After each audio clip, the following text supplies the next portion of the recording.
Hello and welcome to the Ken Sealing Waterloo Region Museum's virtual field trip.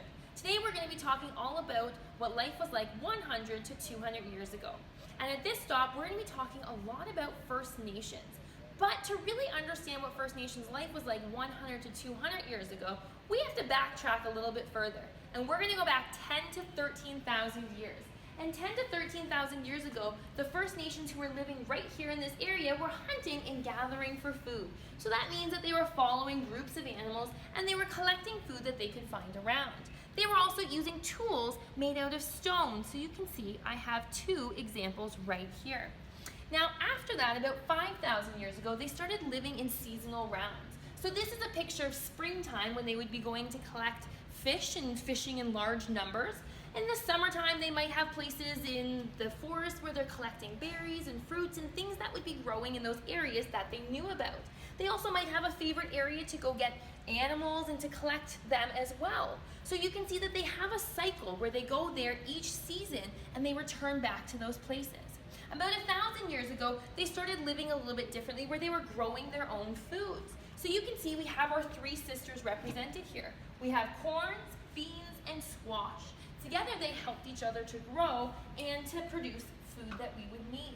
And they also started making pottery. You can see some examples that we found from real archaeological digs, and I have a reproduction pot right here that they could store food in. When they were living like this, they were living in longhouses. Now longhouses are kind of like an apartment building that's tipped down on the side.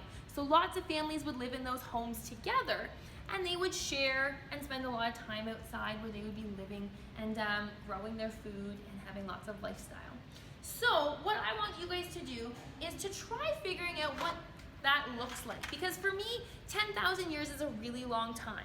And I grabbed a measuring tape to help me out with that. So I want to invite you to try this out at home, where 1 millimeter is going to represent 1 year. So if you're 10 years old, you're 1 centimeter tall on my measuring tape right here. If you're 40 years old, you're 4 centimeters right here. And to start to begin to imagine what 10,000 years looks like, you might need to have a really long measuring tape, or you might have to do something like measure your foot and then figure out by dividing to find out how far you're actually going to have to walk to figure out what 10,000 years looks like. You might also use your sidewalk. Maybe you go down the road a little bit. Maybe you have a big backyard, or maybe you have to go across the room multiple times. So I'm going to show you what 10,000 years looks like, and I can't wait to see you try it yourself at home.